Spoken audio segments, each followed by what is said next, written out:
Thank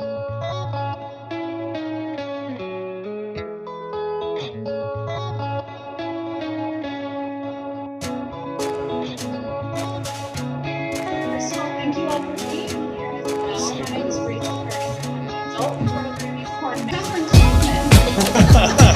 Miss Kathryn Kauffman, all the way from Lexington, joining us here tonight.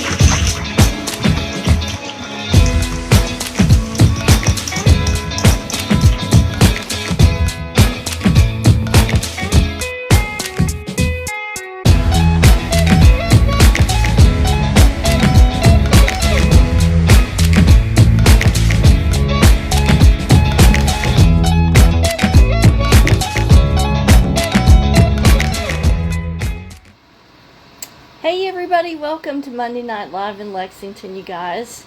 Welcome to the show. Happy Monday, everybody. Hope everybody's doing okay. Going to see, as soon as somebody gets on, if we can do some mic checks and see if the sound is working properly. Hey to B. Ferrara over here on Instagram, and hey to Greg McDonald over here on YouTube. Can you do a mic check and let me know if the sound is okay? Hey to Regina Burris on Instagram. Good to see you this evening. Thanks for joining me on a Monday night. I guess Facebook is usually the first people on here, but they're kind of slow tonight. Howdy to you guys. Hey to Kristen on Instagram. Good to see you too. This is a real interesting topic that we've got tonight, but before we get started with that, we know what time it is, don't we? It is this time of night.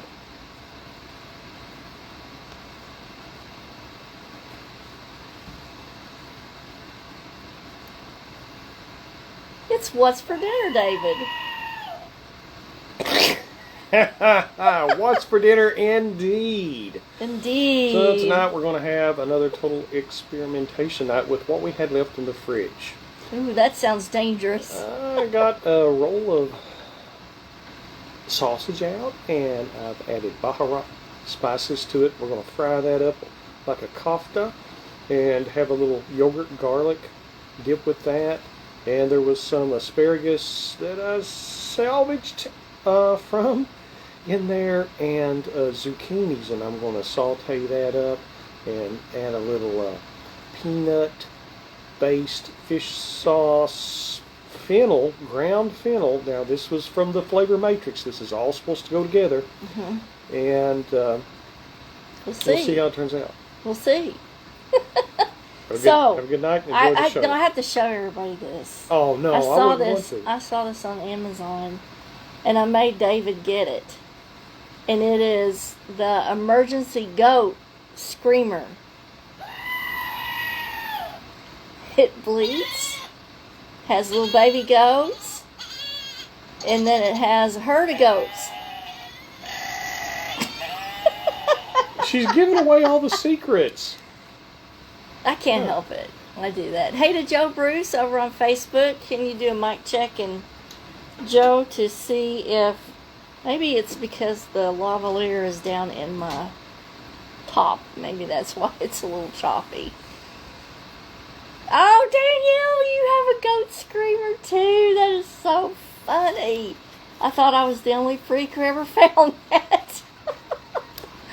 Oh my gosh. Okay, Greg, let me know if the audio is better on Facebook than YouTube, because that's something I definitely need to know. I'm using the same mic that I did last week, and hopefully, you know, technical problems are always a plague, but hopefully that will straighten out. I don't have very many people. Let me check my Facebook feed and make sure that things are looking like they should over there. You just never know about these things, do you? And yeah, the feed is a little bit off tonight, looks like. Well, maybe it's the internet. I'll betcha. I will have to do, let's see, I can't do that. Oh well, I was going to just speed test, but I will lose everybody on Instagram if I do that, so I'm just not going to do it. Hey to KYGS Rider over here on Instagram, good to see you. And let's see, Greg says it seems to be a little bit better on Facebook. Oh, well, that's weird, but okay.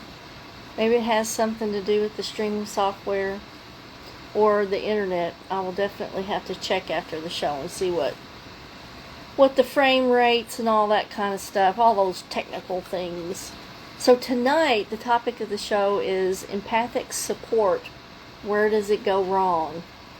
And I'm sure that you guys have had like somebody that you've tried to help, and it just seems like no matter what you do, you're the one that's always gotten caught in the wrong. Like you're the one that's blamed for everything, even though you're trying your best to help the person out, and maybe you've done several things to help them out, but they've not recognized it, and they've just kind of expected it. And how does this go wrong? Like, what happens in this scenario? Hey to Lindsay Baker over here on Instagram, good to see you tonight. And we never have any problems on Instagram because there's no technical features here. Like, I can't play an intro on Instagram, and I can't,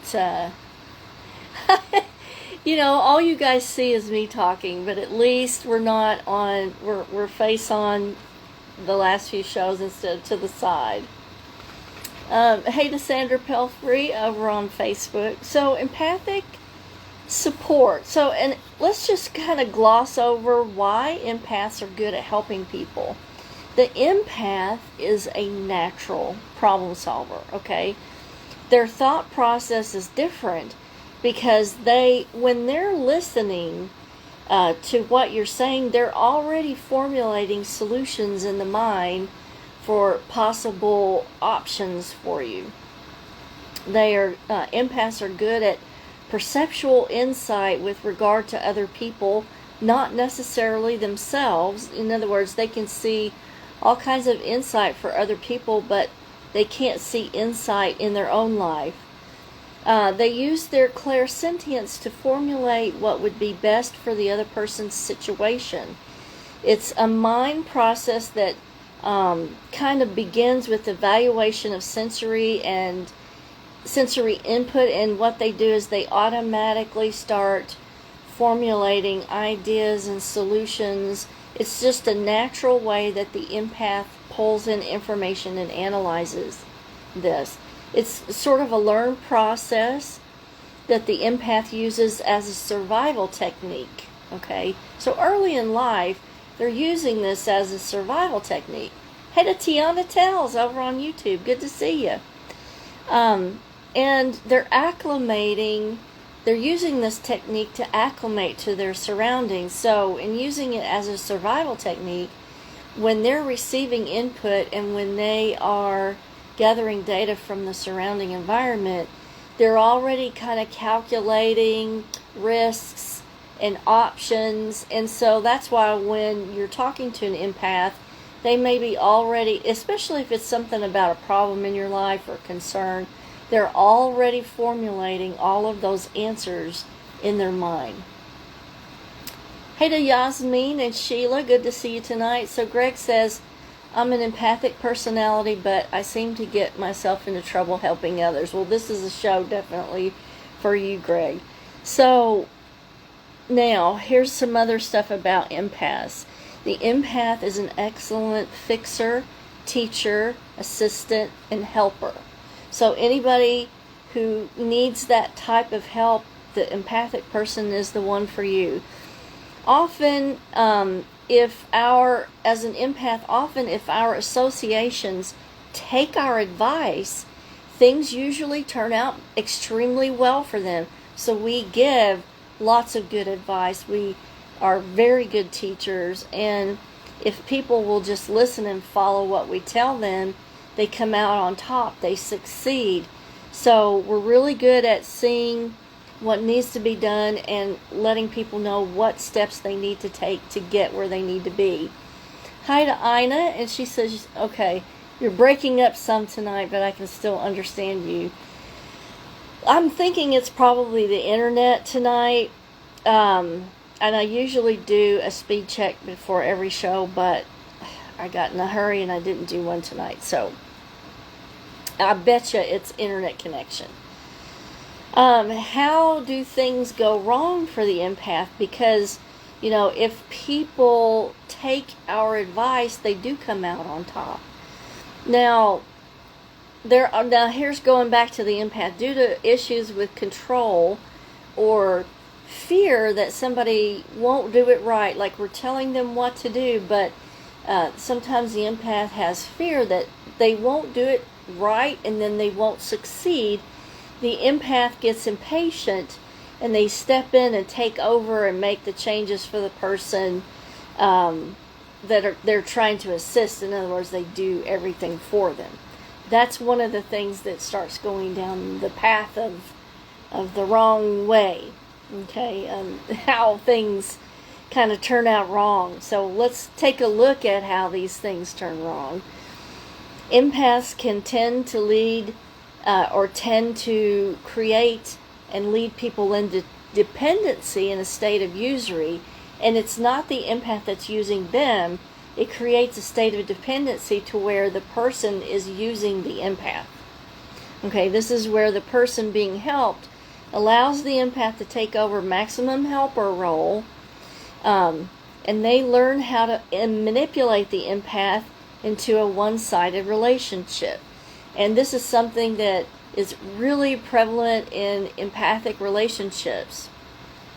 So Danielle says, you just described me. I found myself avoiding people to avoid trouble. Yes, absolutely. And I'm going to give a couple of solutions on here. But, so the person being helped learns how to manipulate the people that are helping them. And in particular, the empath, because they will play on the empath's emotions to gain support or to gain control over the empath. Hey to Angela Shields, my beautiful neighbor. Good to see you tonight. So let me go back to where we are on the empathic usury. That's kind of what we're going over. So the person using the empath learns how to manipulate it into a one-sided relationship. And this can be seen as the relationship where we have one person who's always the giver and the other person who is always the receiver. And so it is a very one-sided relationship.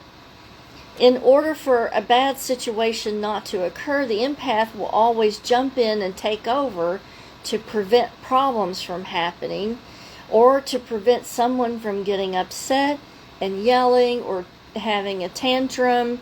The empath will preemptively go out of their way and do everything they can to prevent that situation from occurring, because as an empath we function off of feelings and emotions, and really strong, emotions of an argument or yelling or screaming is very abhorrent to an empath and will do a lot of things to try to avoid that particular situation. But usually in these empathic relationships, it's always the empath that's the giver, and it's always the other person that's the receiver and the manipulator. And the person who's receiving and manipulating usually can figure out pretty quick that the empath will do whatever it takes to avoid an argument, and they'll sort of use that as a diversionary tactic so that they don't have to give back or they don't have to change what they're doing. Interesting, huh? So, when an empath reaches a saturation point with always giving and never receiving, or they realize that they're in a state of usury, they may attempt to withdraw their support. Now, it can be very blatant, or usually with an empath we try to do it gradually, or we avoid. Just like Danielle said, we avoid people to avoid trouble. So, but I think that this is one of the empath's karmic challenges, is to appropriately learn to stand up for ourselves and communicate our needs and kind of stick by that. That's one of our karmic challenges in life, is not to just go along and do everything, but to say, wait a minute, this is not fair, this is not even, you're trying to manipulate me, calling attention to the truth of the situation. This is when it all goes wrong. Because as an empath, you're going to come under accusation from the other party for unrealistic complaints. Okay?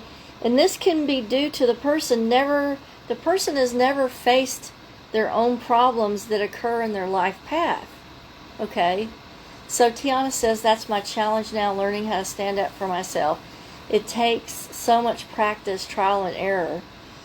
Yes, it does. And part of it is just doing it. And a lot of people will say, Kathryn, what do I say and how do I say it? Don't worry about what you have to say. Just tell the truth of the situation. That's all you need to do. And that takes away the stress of trying to say the right thing or say it correctly or say it. It's not going to matter, because you will always be wrong in this situation. Okay? Just go ahead and accept it. You're going to always be wrong because the other person is too used to never having to face their own problems. Okay? So, over-helping prevents the growth of the soul in the other person, because they've never had to learn solutions. And the most important thing is they've never done self-reflection on the things that they're doing wrong. They never have the opportunity to say, oh, I may be at fault, or I may have done something wrong to cause this, or maybe I contributed in some way to this. So there's absolutely no self-reflection in these type of people that the empath overhelps. And they will also blame the empathic person due to this lack of self-analysis.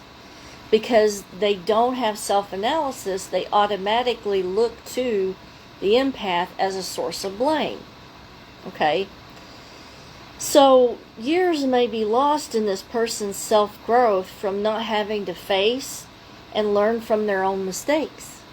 So their maturity is way behind that of people around them that have done self-reflection and self-analysis and have taken responsibility for their actions. Now, here's the things that empath can change in the relationships that we govern throughout our life. Whenever beginning a relationship, whether it's a friendship or whether it's a partnership, you need to always require an equal exchange of energy. And a lot of times in friendships, we don't demand that there's an equal exchange of energy, but even in friendships, and maybe even more so in friendships than partnerships, it's so important to begin it that way. And that's another thing that empaths do wrong, is when we get into a relationship, we want to please the other person, and we're really good at that. We're really good at making other people happy and feeling safe and secure. And so we go out of our way to do things that really please the other person and make them feel good.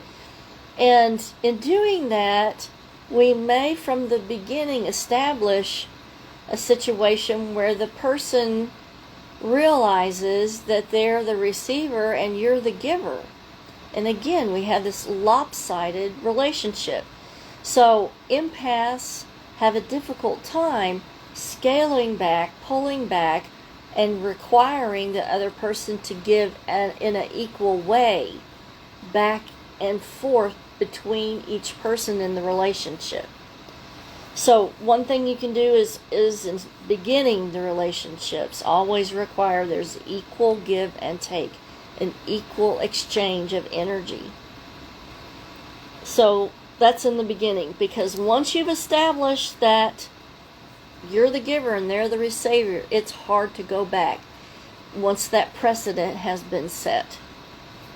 It can be done, but it takes a lot of effort, and the other person has to want to do it, which if they've been receiving all this time and suddenly you pull the rug out from under them, they're not likely to want to cooperate, because it's like taking candy away from them.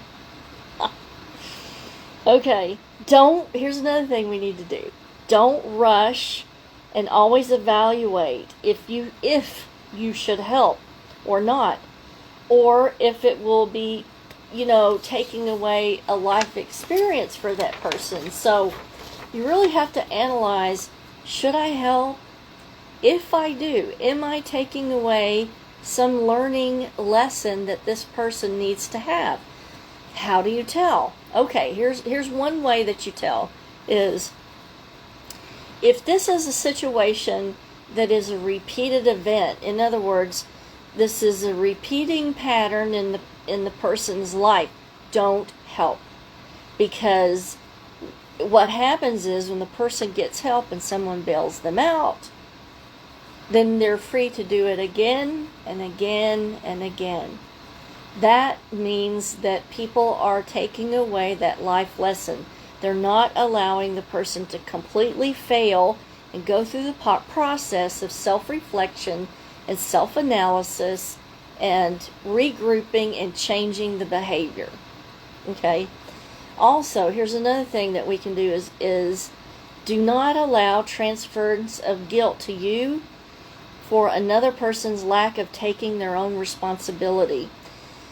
And this is something that's really big these days. I don't remember it being a big problem in the past, because the truth was the truth was the truth. But nowadays, gaslighting is such a problem that it's difficult to pin somebody down with the truth, because they will go off the deep end with gaslighting, and they will be staunch and maintain that it's your fault, not theirs. It's their failures are your fault.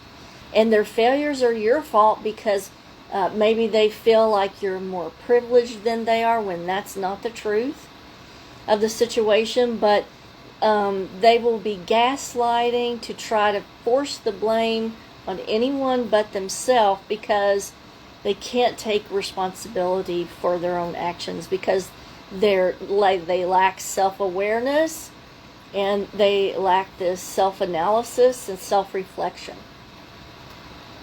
And it just is what it is.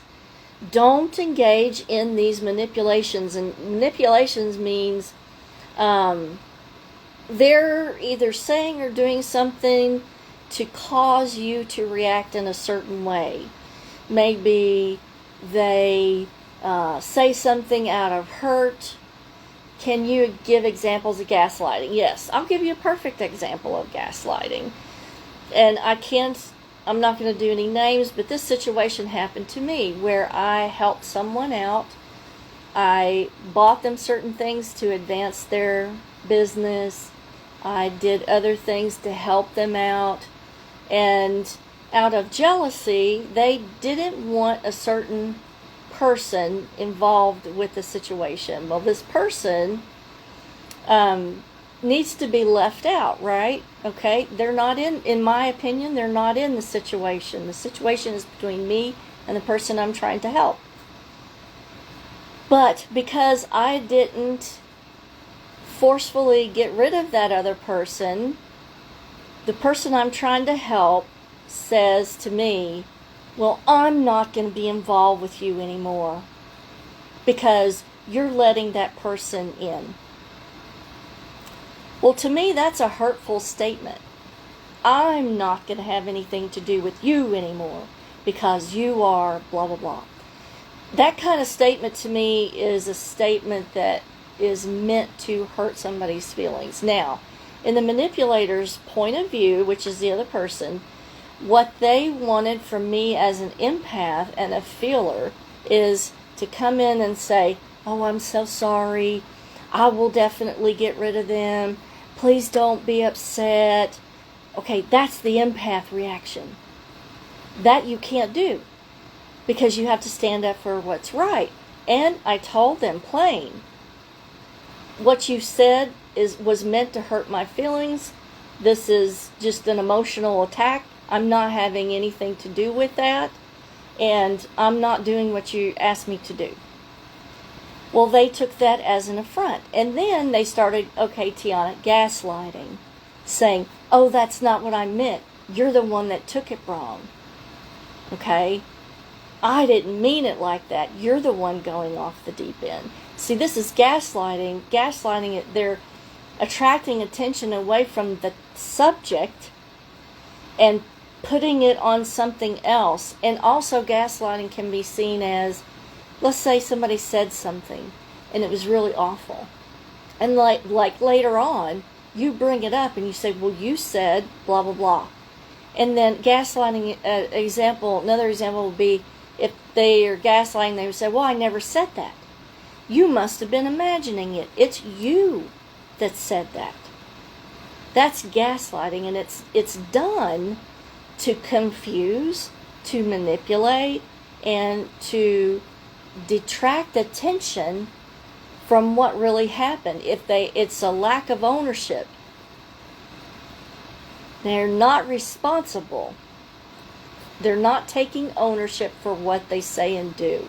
I hope that kind of gives you a good example of gaslighting and what it does. So you can't involve or get yourself into this manipulation. You just have to block that and disengage from it, because these type of people, until they can fall completely and take responsibility for what they do and what they say, it is always going to be gaslighting, and it's always going to be your fault, and they will never take responsibility for anything. So the best thing to do is just disengage, let go of any emotional attachments that you have to it, because as an empath, you're going to have emotional attachments, because it's out of empathy and an honest connection that you tried to help in the first place. You know, and until that soul evolves to a certain point where they can accept that maybe their role in it needs some improvement and needs some reflection and needs some analysis and needs to change, nothing in that resonant frequency of that soul is going to change. And then the other thing that empaths need to do, and it is the same as the person that we're trying to help, is we need to learn from our mistakes. So one of the things that and it's been a valuable lesson, is that if you're going to help somebody on more than one occasion, I guess it really evaluate whether that person is taking initiatives on their own, or are they becoming dependent on you to do everything for them. Oh, Greg, I agree with you 100%. Gaslighting is horrible. It is... it's something that has become really prevalent lately. And one of the things, I think the reason why it's become prevalent is that there's no accountability for lying now. When I was young and when I grew up, and what I was taught is just to tell the truth, don't lie. And then, you know, when people were caught in a lie, it was like the worst thing. It was so like embarrassing to have that person be called out for a lie. But nowadays it's like no one really cares whether or not they lie to you. And it's like lie after lie after lie after lie is okay, and it's not. And, you know, we as empaths, I feel like we have to stand up and just say enough of the lying, you know. We're not doing that. And if you want to do that, then I have nothing to do with you. I'm disengaging from you. Tiana says gaslighting gets so confusing sometimes. That's the key to it, Tiana, and maybe I should do just a show on gaslighting. But when you are having a conversation with somebody and trying to settle it from an honest, empathic point of view of helping and wanting to put things back together. If you're in the conversation and it becomes so confusing, you gotta put your hands up and walk away, because you're already in that gaslighting. You're already confused. You're already mixed around. So as soon as you start getting confused by a lot of the stuff that they're throwing at you, you've already been gaslit. It's already done. And you can tell, because it's like, what? There's no way. Like, what is this confusion? And that just really kind of gives it away. So Ina says, lying anymore is ridiculous. Thanks for saying what I've been thinking. Yes. And Tiana says, oh my God, yes, you should do a show on it. I will definitely learn to walk away. You have to. Because for the person who's gaslighting, this has become a coping mechanism that they're using to manipulate. And so as soon as you get into that and you're confused, you're already being manipulated. Isn't that crazy? Okay, remember that the last thing for the empath, what we need to do is learn from our mistakes.